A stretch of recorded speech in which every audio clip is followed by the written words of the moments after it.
Shoaib was undoubtedly the quickest, the meanest.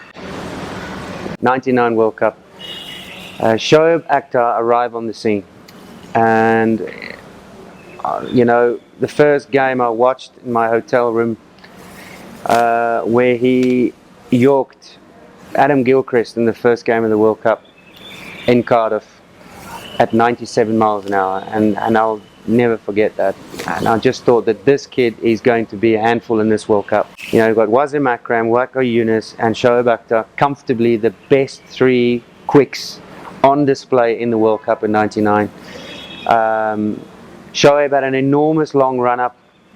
Bob Wilmer always used to say that it was a waste of energy.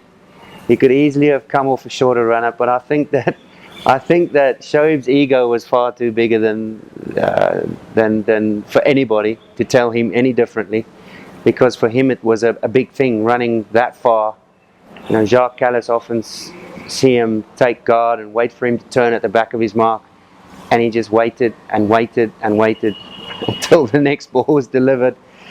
But my goodness, he was quick. He was seriously quick, and again, another young Pakistan bowler that could bowl Yorkers at will, execute it at will. It's not many batsmen in world cricket that I've seen that could play the hook shot against him. I think the other two, you could still at times get hold of him, but for Shoaib, it was skiddy. He wasn't a tall man, so it was a skiddy bouncer, and it was very, very, very quick. And you had to know your story with him. You had to choose the right ball to try and play the horizontal bat shot. But he had everything.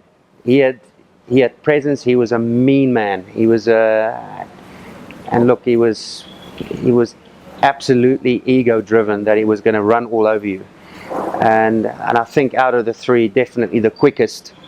Not necessarily the most skillful, but not far away. He had an action that was, it's almost like he was getting ready to throw a javelin, because he sort of turned himself sideways a little bit, and then that slingy action at the end, where the ball tailed in.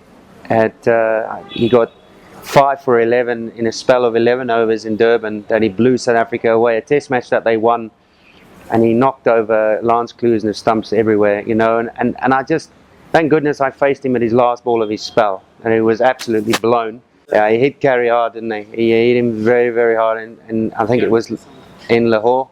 He went on a hook shot and missed it, and it went straight through. Gary actually spoke about that very recently, that it was the dumbest thing he's ever done, trying to hook him on one of the flattest wickets in the world.